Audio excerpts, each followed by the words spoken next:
Hello दोस्तों, welcome back. एक बार फिर से खुशामदीद और इस्तकबाल है आप तमाम लोगों का हमारे इस यूट्यूब चैनल के अंदर।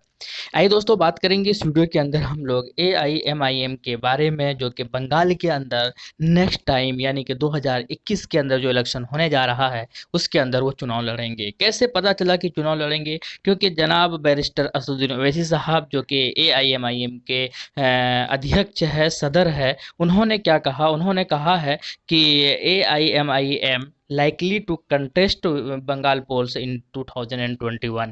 उन्होंने कहा है कि 2021 के अंदर जो इलेक्शन होगा बंगाल के अंदर, वहां पर AIMIM जो है चुनाव लड़ेगी। बस इतना ही कहना था कि बहुत सारे लोगों को ये बातें हजम नहीं होने लगी। यानी कि वहां पर जिनका राज चल रहा है, वहां के जो CM है दीदी यानी कि ममता बनर्जी जी, उन्होंने ट्वीट किया। उन्होंने ट्विटर पर इस अनाउंसमेंट के बाद क्या कहा? उन्होंने ये कहा कि there is a political party and they are taking money from BJP, they are from Hyderabad. उन्होंने कहा कि एक पार्टी है, पॉलिटिकल पार्टी है, जो कि हैदराबाद से आते हैं, हैदराबाद से ताल्लुक़ रखते हैं, वो BJP से पैसे लेते हैं और फिर वो दूसरे स्टेट में जा जाकर जो है चुनाव लड़ते हैं ताकि मुसलमानों का या माइनॉरिटीज़ का वोटों का बंटवारा हो सके। उन्होंने ट्वीट के माध्यम से ये लोगों को बताने की कोशिश की, लेकिन कहाँ चुप थे। अपना जो बैरिस्टर असदुद्दीन ओवैसी साहब है, वो चुप कहाँ रहने वाले भाई। वो तो पार्लियामेंट के अंदर जब खामोश नहीं रहते, जहाँ पर दिग्गज लोग भरे हुए हैं, तो ये खैर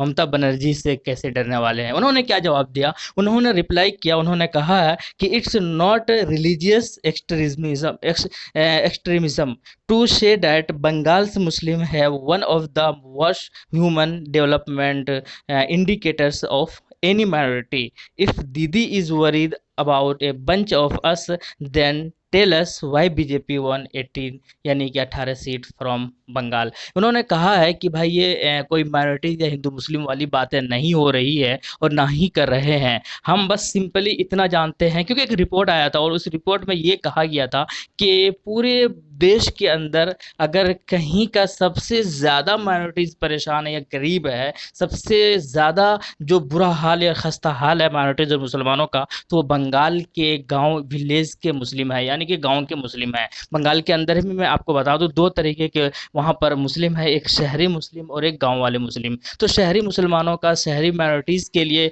ममता बनर्जी हमेशा कहते हैं कि मैंने 99% जो है वर्क किया है माइनॉरिटीज़ के लिए। यानी कि कुल मिलाकर अगर आप शहर के मुसलमानों की हालत देखेंगे तो बेटर है, वहाँ के डेवलपमेंट हुआ है। लेकिन गाँव के मुसलमानों की अगर बात करेंगे तो वहाँ का जो हालत है, वहाँ का जो हालात है, वो बहुत ज़्यादा बद से बदतर है। पूरे हिंदुस्तान के अंदर सबसे ज़्यादा बुरा बंगाल के गांव के मुसलमानों और माइनॉरिटीज़ के लिए है। और उन्होंने साथ में ये भी कहा कि आप इतने ज़्यादा अगर चिंतित है सही माने में मुसलमानों के लिए, सही माने में माइनॉरिटीज़ के लिए, तो आप बता दें कि आज से पहले कभी भी BJP वहाँ पर 10 सीटों से भी ज़्यादा नहीं ला पाई थी, लेकिन पिछले बार लोकसभा इलेक्शन के अंदर 18 सीटें कैसे जीत गई BJP। तो खैर ये सारे जो है ट्विटर पर कोल्ड वार हुआ था, लोगों ने बहुत सराहा था AIMIM को, जो कि हमेशा सराहते हुए आए हैं। लेकिन बात करते हैं कि क्या सही माने में क्या है वहाँ का मैकेनिज्म, क्या है वहाँ का सिचुएशन। बेसिकली अगर मुसलमानों की बात की जाए बंगाल के परसेंटेज के, तो 2011 के सेंसस के अकॉर्डिंग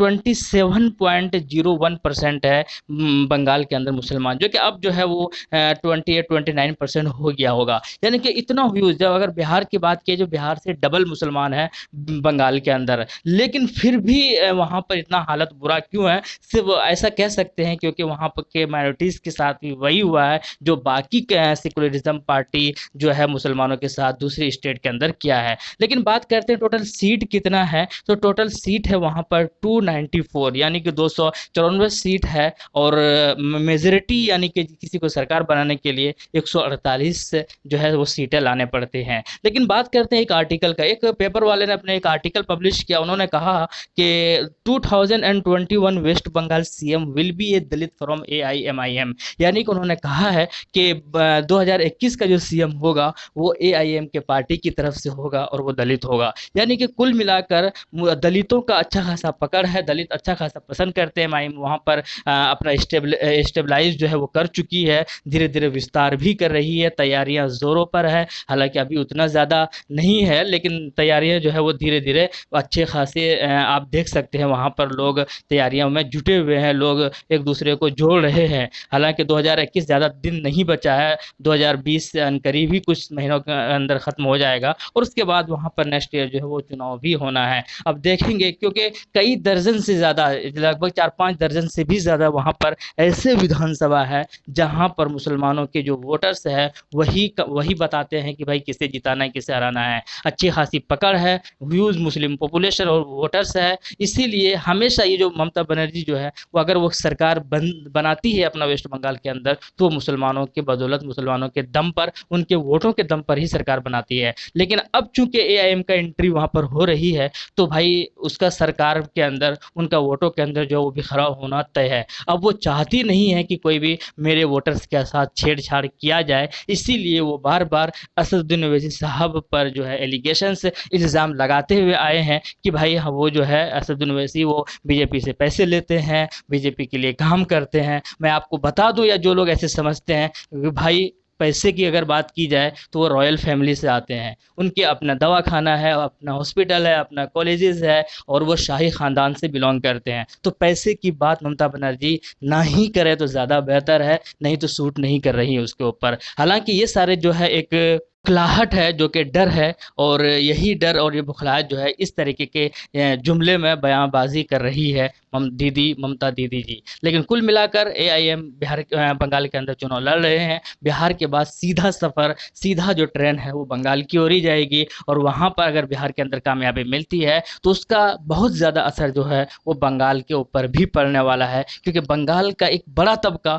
जो है, एक बहुत सारा गांव जो है वो बिहार के बॉर्डर के साथ अटैच है। चाहे वो आप उठा कर देख लें किशनगंज साइड मैप, तो यानी कि कुल मिलाकर बहुत बड़ा असर पड़ेगा बिहार का। अगर बिहार में फतेह हासिल होती है तो बंगाल के अंदर डेफिनेटली इसका एकदम आपको इसका रिजल्ट देखने को मिल सकता है। लेकिन आप क्या कहते हैं, क्या लड़ना चाहिए बंगाल के अंदर है या नहीं? आप अपने कमेंट सेक्शन में ज़रूर बताइएगा। मिलते हैं नेक्स्ट वीडियो में। थैंक यू, जय हिंद, लव यू।